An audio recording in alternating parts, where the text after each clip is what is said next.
Агалаксија кај овците е една од заразните болести од кои стравуваат собствениците на овчите стада. Доколку навреме не се забележи, лекувањето е долго и исклучително тешко и знае да заврши со смрт на заразените единки.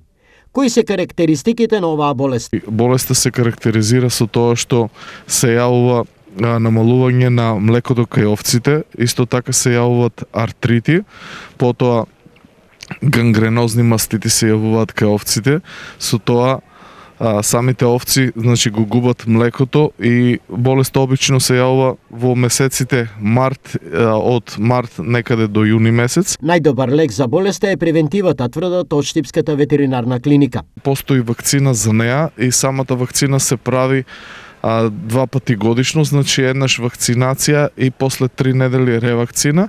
Потоа на секоја година, во наредните 5 години, самите сточари морат да ги вакцинираат стадата, бидејќи постои опасност од враќање на истата.